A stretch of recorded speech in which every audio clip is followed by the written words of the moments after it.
It was quite by chance that I wound up on the Los Angeles Police Department. But I had not been there 2 weeks when we got a call of unknown trouble. It was here locally in the Pacific Palisades, which is an upscale, nice neighborhood. I was working with a partner who had been around for 20 years. And when we arrived, we could hear the yelling and the screaming, and we could hear some plates breaking. And my adrenaline starts going like crazy, and my partner didn't seem to care at all. And so we sauntered up to the front door, and he banged on it with his nightstick, and it took a long time to get somebody to answer the door. And when they finally did, the man was disheveled, red in the face, breathing hard. The wife was behind him, sobbing to get control of herself, covering up the imprint of his hand on her face with her hand. And they both said, everything's okay. And we left with the admonition that if we have to come back, somebody's going to jail, which is what you would always say. But we logged that in our log as mutual combat. That's the way that those were accounted for in those days. And I thought it was handled well because they said they wouldn't do it again. And as we walked off, I mentioned that, and my partner looked at me and the guy was nuts, and he said, oh, we'll be back.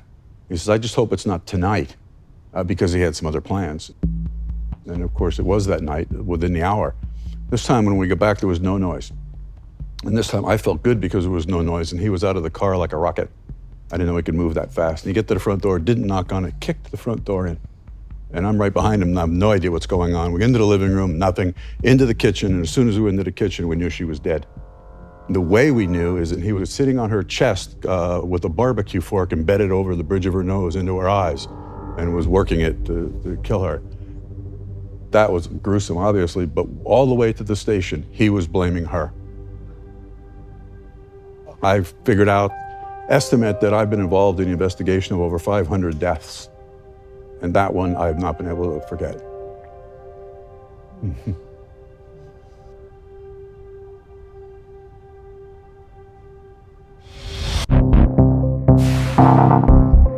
How could fear be a gift? Well, it is.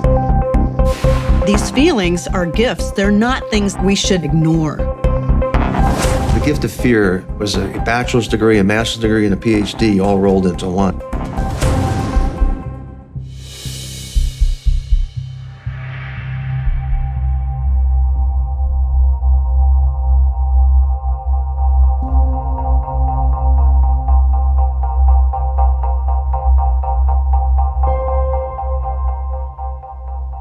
Of all the serious crimes in America, the most predictable and preventable serious crime is spousal homicide.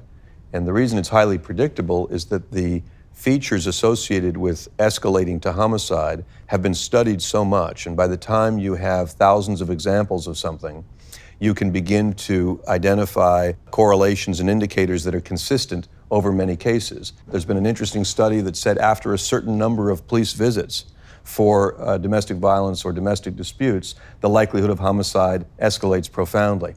And in fact, if police detectives find the body of a woman between 35 and 50 murdered, it's about 80% likelihood, just on the basis of that information, that she's murdered by a husband or boyfriend.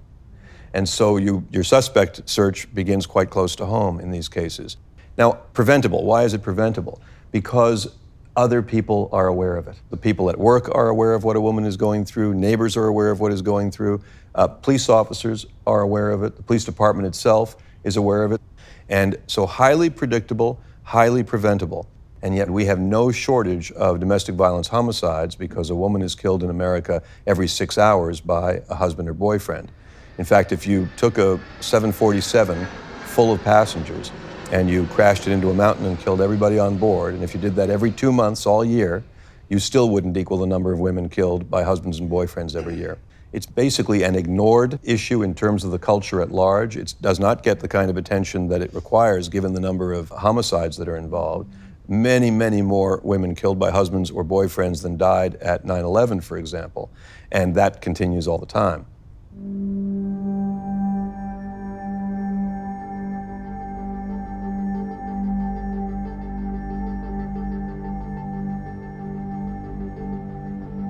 I was doing a radio show a few years ago, and I was talking about the fact that in spousal homicide cases, there are always pre-incident indicators. In other words, no husband just comes home and kills his wife without any of the indicators happening beforehand. They might not all be there, but many are there, and yet people choose not to see them.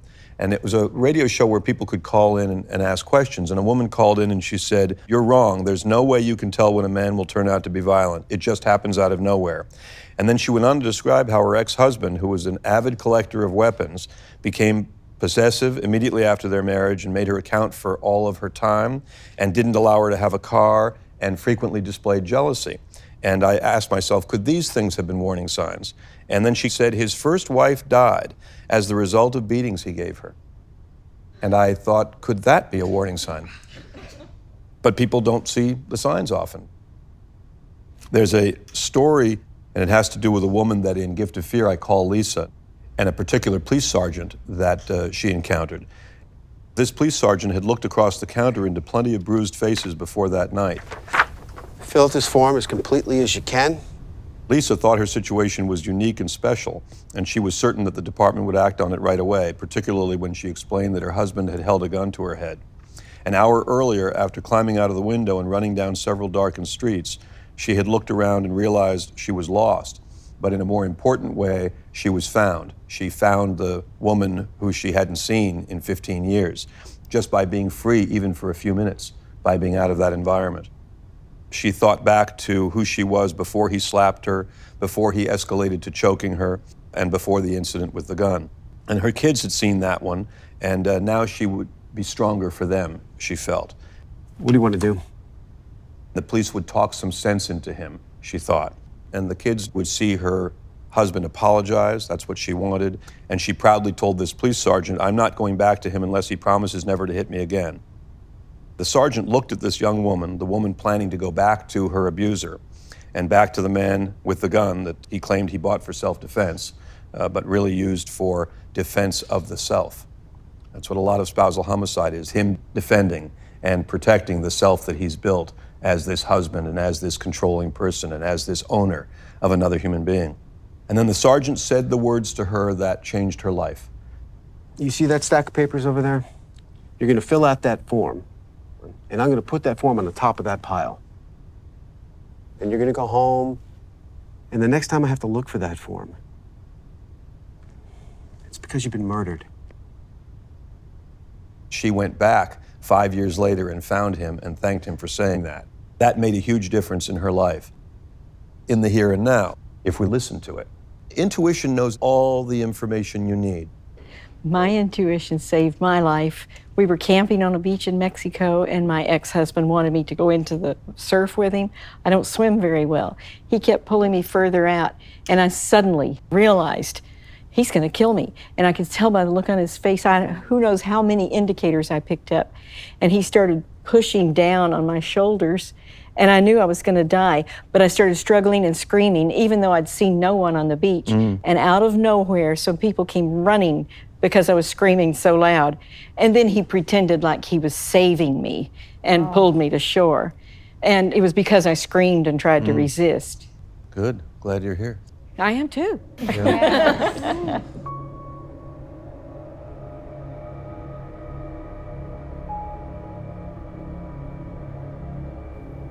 One day, my ex-husband came home just ranting and raving. I'm a miserable wife. I'm a horrible person. He makes the money. I don't do anything. I'm wasting his money. And he was going on, and he started going after me, and that's when my daughter, who was about 2 at the time, started crying. And he went toward her and told her to shut up and started screaming at her, and the light bulb went off in my head, and I thought, no, we're not doing this. My brother came, picked up my children and we left. We stayed at a safe house for 6 weeks. During that time, he was looking for me, and he told my friends, I'm married till death do us part, and I mean that. Thousands of cases have made me certain that when people are in a situation that might escalate in terms of violence, even all the way to homicide, that among all the options and among all the answers, getting away is the one that makes the most sense. Making yourself unavailable to the person. In so doing, we have to also remember that it is when leaving that the danger is the highest. So estrangement is the feature most associated with spousal homicide. That's the dangerous period. It doesn't mean you stay, but it does mean you leave in a careful, organized way, which shelters can help with. Battered women's shelters provide an entire plan for how to get away and even a place to get away to. They're secret, they're at secret locations all over the country. People don't know where they are. That's a very important component of how they operate. And it's like an underground railroad for helping people get out of relationships that are violent. They're in regular communities, and often even people in the community don't know that that apartment house over there is a battered women's shelter. Hugely significant part of the process of helping people to know that they're not alone. And the domestic violence hotline is a good resource for reaching shelters. Their website is thehotline.org. People stay in an abusive relationship so that their kids can continue going to school and not be disrupted. People stay in it because they're concerned about their pets. And so domestic violence shelters have to address all of those things, including pet shelters and ways to address all the concerns that people have if they really want to get away. One of the movements that is taking traction is the Family Justice Center. They co-locate all of the services on one floor in one building. So when the woman walks in, there's a playroom for the kids, there's medical help available, there's videotape feeds to the courtroom if they wanted to get a restraining order, if that was advice, there's psychological, psychiatric counseling available, financial aid, and military liaison, and social services, and all kinds of resources that's one stop. Last I heard, there's 85, 86 family justice centers across the country. My husband was a pastor and a chaplain. He came home drunk one night, really sloppy drunk. And I knew he was going to hit me again. And I got quiet, and he's used to me mouthing off at him. So he got very quiet, and I had a knife behind my back, which he didn't know. And I put it to his throat. And he was sober within a split second. And it scared me because I never thought I could kill somebody. I knew in that moment I was going to gut him if he breathed. And he knew. And so he was able to disarm me. And I didn't leave that night. And he didn't either, but he sort of backed off. And it was maybe a month or two or three later where he was trying to get at his son in a drunken rage, and I was trying to protect the child, and he pushed me. And I called the police. And the police came out because they already had him on record. And he was like, I just pushed her. But I was like, that was enough. Luckily, another church stepped in that had a domestic violence abuse center within the church. It was really great for me. So that's how I got out. And now I want to try to reach women in the church who are suffering in silence. Good, thank you. Thank you very much.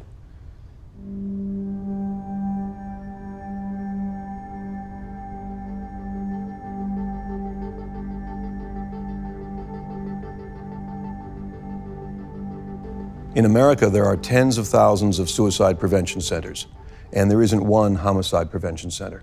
And the closest we've got is battered women's shelters. In those shelters, 75% of the beds are occupied by children. And that's because the women run away with their children. And if they didn't have kids, they can go sleep on somebody's couch or stay at a friend's house.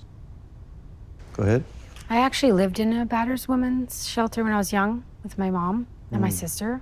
And I just remember, I was so young, but I just remember being like, this is fun. And we had all these friends all of a sudden, and like aunties, and like we were making chocolate bananas, and I don't know, it was from the fearful feeling and unknown feeling of just being on our own and kind of like running.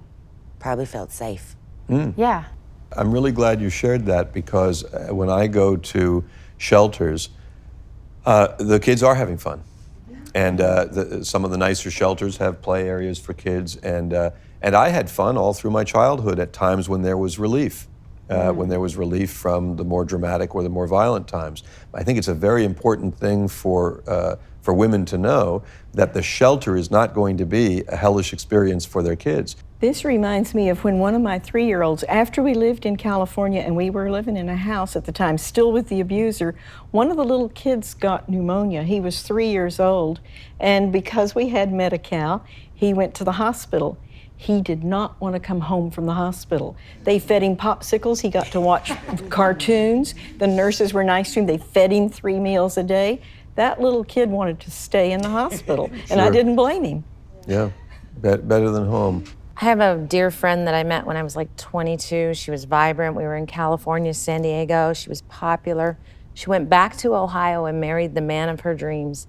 His family's a pillar in the community in this small Ohio town, and he's threatened to take their daughter away. And all these years she's stayed with it. And for 30 years I've been on the phone with her, her lifeline. I never don't answer my phone. There's sometimes I'm afraid someone's gonna call me, something really happened. Sure. And I've had her talk to battered women's shelters from California. My couch has always been an open offer for her and her child, and yet she can't seem to get through it. I've fallen short of getting on a plane and trying to do something, and for fear he'd probably kill me. And in their community, there's really nothing set up unless she went into the bigger cities. And I still am left with these phone calls going, when is it gonna change? I hear you. It's very difficult to leave, and I commend you for your efforts to be a voice on the outside of her circumstance. It's very simple for me or anybody to say, oh, if you're in an abusive relationship, leave. That's profoundly complicated by the presence of kids, and it's complicated by the issue of home ownership. It's a complicated area. No question that nothing that we're communicating here is meant to imply that it's simple. Everybody who ever left an abusive relationship had to weigh many factors, and if they had kids, and if they had a long relationship, it didn't happen automatically, it didn't happen quickly, it took time. What we can all do is recognize the indicators on someone who we know, a woman wearing sunglasses at work, woman talking about violent experiences with a husband, and encouraging people to leave relationships. Yes, go ahead. Well, I was going to bring up my childhood story and my mom's experience of not being able to leave. Earlier, I was thinking, you know, how lucky you are that you were able to leave. And I know that my mom, she's lived 20, even 30 years happy now, but there was a long stretch of time she thought this was her lot in life. Sure. And that it was God's will for her, it was her fault, she had chosen this man. And, you know, we were stuck. I mean, she ended up with 8 kids with a very violent relationship that continued to get worse. He was brutal with all of us. And I do remember him promising to be better. Of course. And he never was.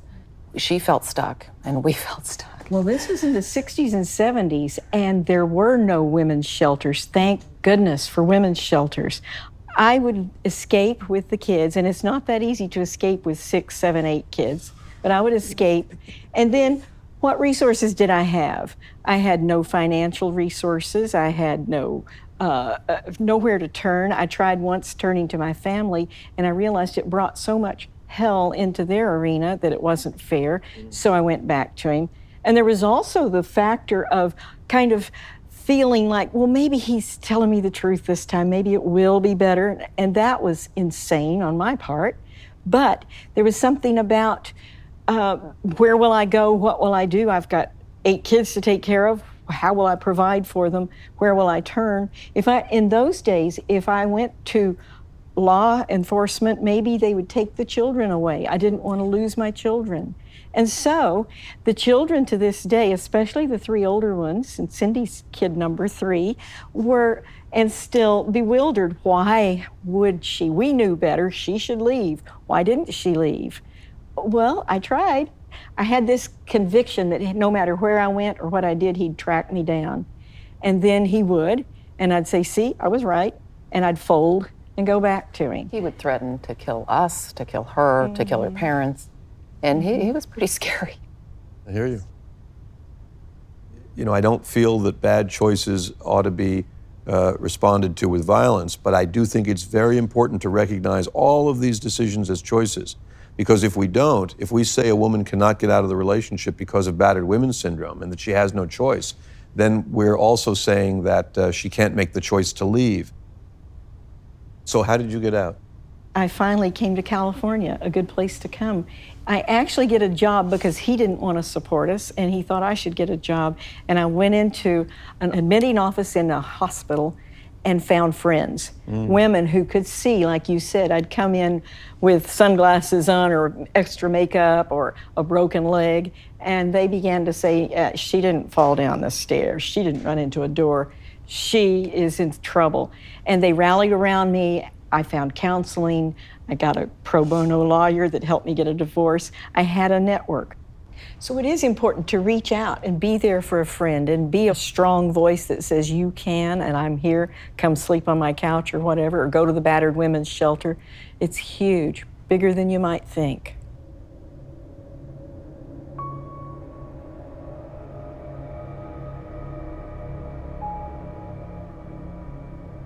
How does the system typically respond to these situations?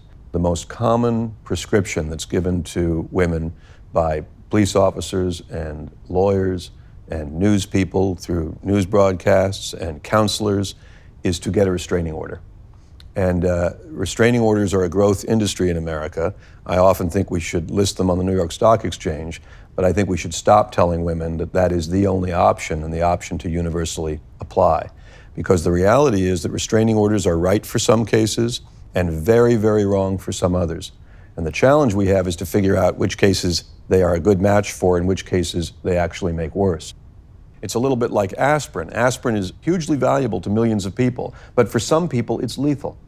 And the question isn't, is aspirin good or is aspirin bad? It's both. The question is, for whom is it good and for whom is it bad? Basically, in most states, the woman is asked to sue the abuser to stay away from her. That's what the restraining order is. In California, for example, it's only good for 14 days. That's why it's called a temporary restraining order. Then you have to go back to court where the person has an opportunity to be heard, and then you can get up to a 3-year stay-away order. In a lot of cases, they're like a homework assignment that's given to a woman to prove that she's really serious about getting out of the relationship. She's told, go get a restraining order. Because that's what we believe as reasonable people we would respond to. If you served me with a restraining order, I would listen to it. I have a lot to lose. I would understand that the consequences are bad. But when you do this with someone who is obsessed and who is controlling and who views the woman as his property, it is not necessarily a constructive step. In fact, the restraining order is often found in the personal effects of women who have been killed. Often enough that we have to really register that these pieces of paper do not stop bullets and do not automatically make a profound difference. A friend of mine is going through the process of getting a restraining order against her ex-husband right now, and the main reason she wants to get it is because he will have to turn in his guns. And so that's the driving force. She also thinks it's a silver bullet. When she gets a restraining order, she's going to be safe. On the gun issue, indeed, in many states, a requirement is that they turn in a gun if they get a restraining order, and often they can't then have a gun legally while a restraining order is active. But does that mean they can't have a gun? Does it mean they can't get a gun? So the idea that a piece of paper tells you you can't have a gun is a lot like a piece of paper telling you that you can't kill someone. If pieces of paper worked, we'd have lots of paper and very few homicide victims. So we really want to look at the situations themselves and determine what are the characteristics of situations where a restraining order can be helpful and what are the characteristics of situations where a restraining order is not likely to be helpful. Now, there's a glib answer to this, and people say, well, if he was so violent that he was going to kill her anyway, the restraining order doesn't make any difference. But it really does make a difference because it persuades women that they're safe. It persuades women that the fact that police may be on their way somehow changes the relationship between them and a person who's standing right in front of them. It doesn't. The rationale is that it provides a legal course of action, if they're violated. Of course, the challenge is that they only take effect after they're violated, which means in some way she has to be victimized, again, before they can do anything. My ex-husband never honored any order, any restraining order, any court order. And as a matter of fact, I think it just angered him more. Nobody was going to tell him what he could and couldn't do. He was in control. I don't know if anybody here ever got a restraining order in the course of, okay, so that's 3 of you, 4 of you. I don't know if they specifically helped or didn't help. What was your experience? In my case, the restraining order helped. I knew it was just a backup and I would have to use it properly. Well, my ex-husband was beating on the door at 2 in the morning and the divorce had just been final. And I knew that was a dangerous time. Well, he was insisting on getting in. I said, I'm calling the police. He didn't think I would. When I called the police, the dispatcher said, I'm sorry, ma'am, we do not answer domestic violence calls unless you have a restraining order. And I said, I have a restraining order. A car's on the way. They came and they were a great assistance. They were huge and menacing, and he turned out to be more of a paper tiger than I thought he was, and he respected them, and they told him to take off, and he did. They didn't haul him in and lock him, but in that case, it helped me. I understand, thanks. And what was your experience? I kind of found that it really wasn't worth the paper it was written on. And my husband decided to come back to the house to try to get things that he had left. And the police took a long time to get there. And the state of Virginia, they just didn't really seem to know what to do. Mm. There was one time when the restraining order was in place, and I had gone to a bowling league, and he had gone too, and he wasn't supposed to be there. And I had called the police, and what I got from the police at that time was, well, you're there too, so you can be arrested too. So I became fearful because I didn't want to get in trouble. So I stopped going places and doing things that I normally did because I was under the assumption that I could get in trouble too. They were just misinformed. They didn't understand the restraining order. But really, it was almost like a restraining order against me. They're actually very hard to get. My friend had her ex-husband arrested. He broke into her home and stole the family dog. She found out where he was. They arrested him, and he was very threatening towards her, and so the policeman said, you need to get a restraining order. He may come after you.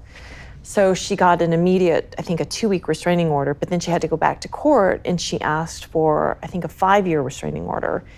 And the judge said, well, no, even though she's called the police before on him, he's been arrested, she was only granted a 3-month restraining order. Mm. And she was so disappointed. She feels she was really let down. She's going to be unprotected in a few months. So now she's having to sell her home and put everything into a corporate name so that he can't find her. She's doing everything she can to hide from him because he's made threats in front of policemen, and they have the statements, but the judge still only gave a 3-month restraining order. I can't believe it's that hard. Mm. You know, the language that if the restraining order lapses, she won't have any protection, of course, implies that the restraining order is a protective element. Or people say, get a restraining order so he can't come back to your house. Of course, it doesn't prevent him from coming back to your house. If we can adjust our thinking on that and help other people do the same thing, we understand that a restraining order is just another person making the same request we've already made. Mm-hmm. Right? We've asked somebody to stay away. We've said, don't come back here. Sometimes the cops have said it too. They've made a trespass arrest and they say, don't come back here. And now we get the court to say it with some specific consequences attached to it, like you'd be in violation of a court order. Here's a surprise. The police don't always arrest even then. And another surprise, even when somebody violates a restraining order and they're arrested, it's quite rare that the courts give a consequence the first time. So the idea is, you know, women are walking around thinking if he comes back, he's going to be arrested. Not necessarily, but likely.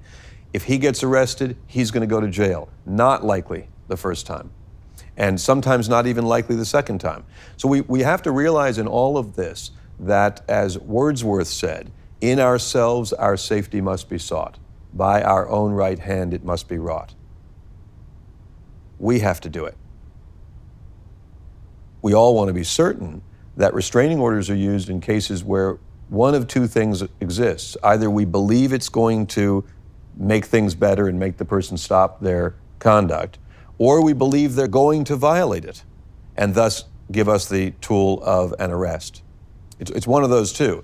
If we believe that it's going to stop a homicidal person from being homicidal, then we have gotten the wrong piece of paper and we've applied the wrong strategy. There is a big difference in a restraining order applied to somebody who a woman dated for 2 weeks and a restraining order applied to somebody who she's been in a 10-year abusive marriage with. And the difference is the emotional investment. How much emotional investment does he have?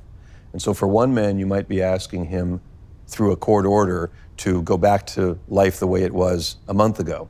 But for another man, the court is asking him to give up literally everything that's important to him. His relationship, his control and ownership of another person, his identity, his family, his home often. And so for some people it's asking a little bit, and for some people it's asking too much. And a public rejection for some kinds of abusers is a very provocative thing to do. And it's like a strategy of war, getting a restraining order. Since the stakes are so high, we want to be sure that people know they have a choice, and that women know that it has consequences, like all of the other choices.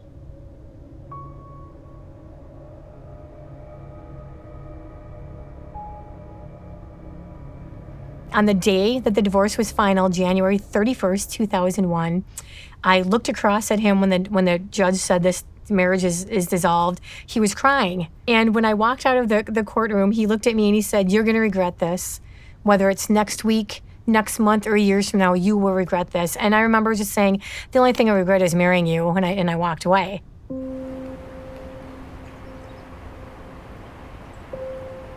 3 years to the day, the anniversary of our divorce. It was a very cold Wisconsin January day. It was probably about 17 degrees at the time. He had the girls on a scheduled visit. I was supposed to pick them up Saturday morning at 10 o'clock, like I always did, and went up to his door and rang the doorbell. He seemed to be very calm and almost friendly, like he used to be sometimes. And I thought, oh, good, he's having a good day. I'm not gonna have any problems with him. He looked at me and said, "You know, the girls are hiding and they want you to come in and find them." Right then and there, something in my gut said, stop. Because since the day I left him, he never let me in. And it just felt weird that he was letting me come in his house that day. But I was running out of gas. I was in a hurry. I wanted to get to a birthday party. I didn't want my girls to, play a game and have me say no. I didn't want to disappoint them. So I thought, I'm just going to walk in, find them, and we'll leave. So as soon as I walked into his house, again, I think I realized this in the back of my mind, but I didn't think about it. He was walking behind me and he shut the door.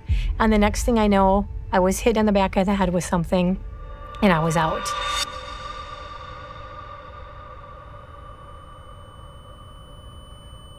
Coming to, I was face down on his floor in his living room.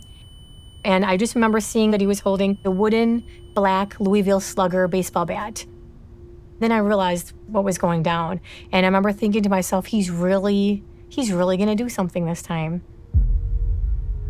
He continued to hit me with the bat on the head. I felt like I couldn't move. I was absolutely numb everywhere. He had gotten some duct tape and he started taping around my whole head, all the way down my eyes, my nose, my mouth. He had taped my wrists together and my ankles together. He had taken off the pants because they were getting in the way. He then got a large garbage can and he was trying to shove me in it. After he got me in the garbage can, I know that he was going outside because I heard the door. He was turning the garbage can around in circles and I thought he's just trying to make me dizzy. What he was doing was filling it up with snow. He then hoisted it up on the back of his truck. I heard the footsteps, I heard him go back into his house and I heard the door close. I remembered that in my jacket pocket, I had always carried my cell phone with me because I never knew when I'd have to call the police. My wrists were taped, my face was taped up, but I managed to scratch the duct tape off my wrist, get the phone out, and I dialed 911. I was totally taped up. I knew she wasn't gonna understand anything I said, so I just kept saying his address over and over. A few minutes later, I heard sirens, but we were already in transit. We were moving. And I heard the sirens pass us up. A lot of times when spousal homicide happens, it's called a crime of passion. My view is that expression is not the description of a crime, it is the description of a defense. That's the defense that's used, and in many cases successfully. In many countries, even in current times, that's an acceptable defense. Violence is a choice. I just want to read something from the book. Though leaving is the best response to violence, it is in trying to leave that most women get killed. This dispels a dangerous myth about spousal killings, that they happen in the heat of argument. In fact, the majority of husbands who kill their wives stalk them first And far from the crime of passion that it's often called, killing a wife is usually a decision, not a loss of control. Those men who are the most violent are not at all carried away by fury. In fact, their heart rates actually drop, and they become physiologically calmer as they become more violent.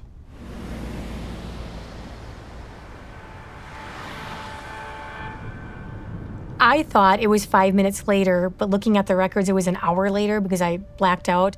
I had made another 911 call that went to Milwaukee County, a county about an hour north of us. The dispatcher who took that call, thought it was a prank call. Can I help you? What do you need?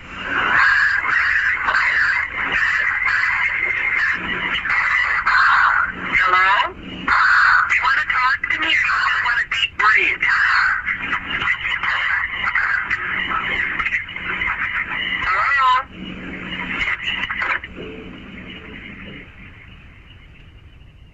It was so frustrating. You could hear me saying, "Terry Gendusa," and I'm trying to get across to her.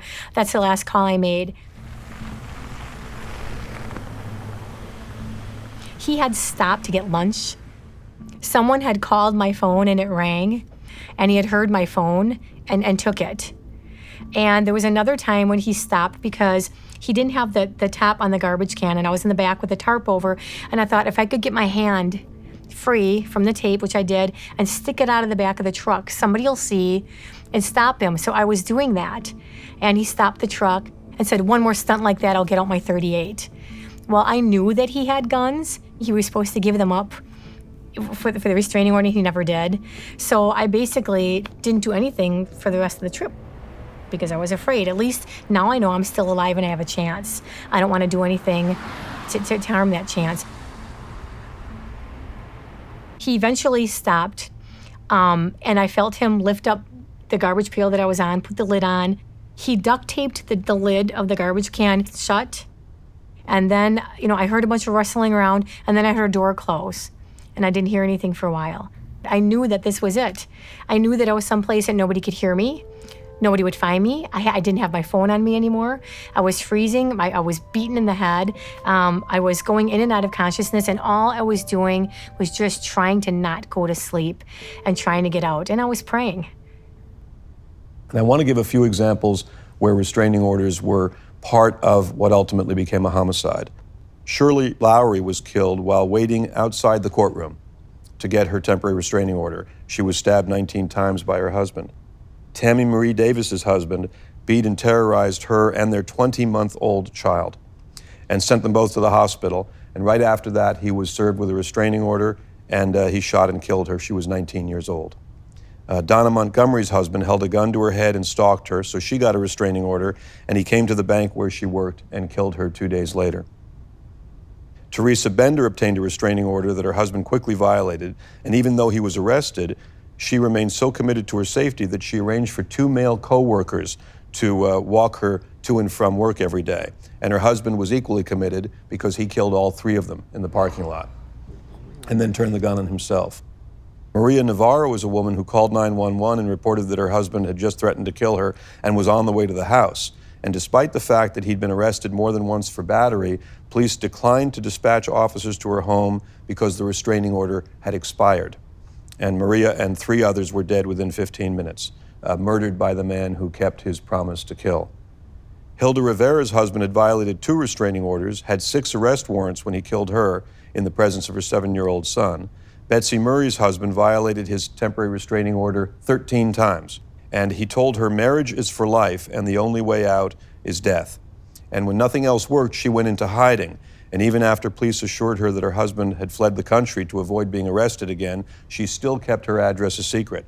And she did that for a long while. And when she stopped by her former apartment to collect mail that a neighbor had been holding for her, her estranged husband was there, and he killed her and he killed himself. He'd been stalking her for 7 months. And the last case I want to cite is Connie Cheney.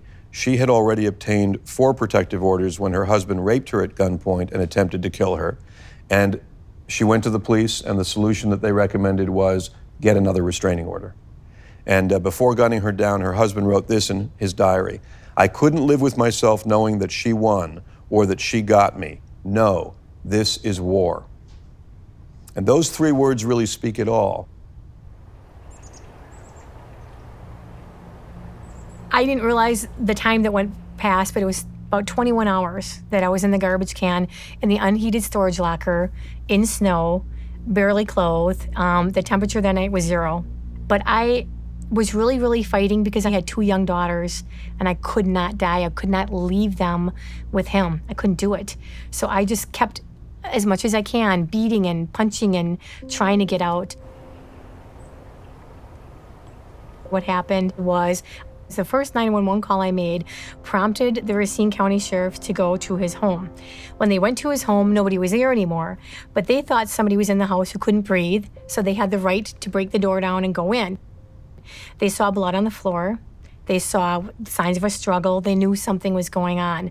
That prompted them to find out where he was. He actually just dropped the girls off at a babysitter's and went to work. And they found him at his job and they arrested him. And they had talked to him hours and hours and hours. And he said, I don't know where, she never came to pick up the kids. I have no idea. I don't know. I can't remember. My ex-husband kept asking for breaks and he fell asleep. He slept for like 10 hours like a baby. And so one investigator decided, I'm gonna look through his wallet again. I'm gonna find whatever I can find. I can't wait. He was going through all these cards and all these business cards and found a business card to this public storage locker in Illinois. And it just struck him as weird why this Wisconsin man would have a storage locker in Illinois. He called the storage locker place. The employee there verified that Larson had been there the day before. And the investigator told him, go to his locker, see if you could see anything, smell anything, hear anything weird. And the employee went to his locker and heard me yelling inside. And that's how I was found. The investigator's intuition absolutely saved my life. I was an hour from death when they found me.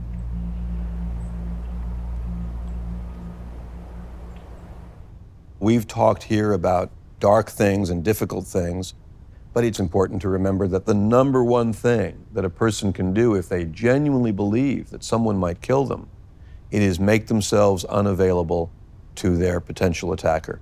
That's really it. But again, ultimately, the leaving is also one of the most dangerous times.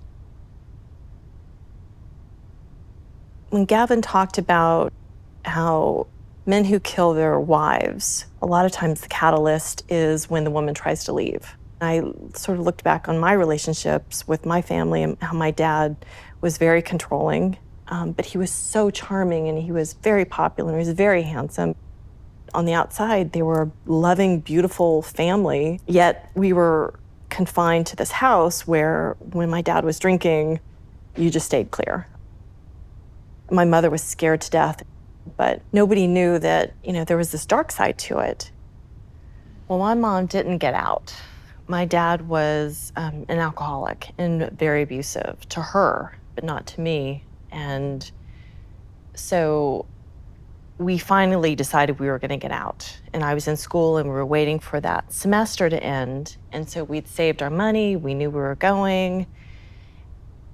And they had a fight. Somehow she disclosed that we were leaving him, and big fight. I wasn't there. And so I guess at some point she'd poured his scotch bottles out upside down, and it just enraged him. So she wound up dying from a gunshot wound. We lived in a small town and we didn't have murders. So it was ruled a suicide. And it was April 7th, Easter morning. And she didn't get out. So I hadn't heard before that might trigger the leaving, might trigger the anger in someone. So that kind of shook me when you said that. I hear you. Well, Cindy was a young teenager by the time I got out, and you sounds like you were. Yeah, Mm-hmm. I got out alive, and your mom didn't. I'm so sorry. Yeah. Yeah, and it wasn't acknowledged really what had happened to her. No. Sad. Thank you for sharing that. And I'm sorry that happened. And It's always been a mystery to me, and so now I've really been rethinking. It gave me a different perspective on how she died.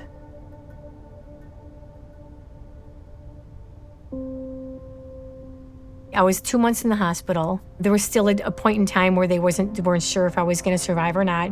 They had drawn lines on my arms where they thought they would have to amputate because of the frostbite, and they knew that I would probably lose my toes. So I had surgery to remove those, major surgeries on my head. I feel like for so many women who have been in a situation and didn't make it out, I have to be a voice for them. Getting out early is so much easier than trying to get out after you're married and have children. And it's nothing that you really need, the police departments or court systems to do for you. If you just can help yourself by acting on your feelings and don't second guess yourself, you have the power to keep yourself safe.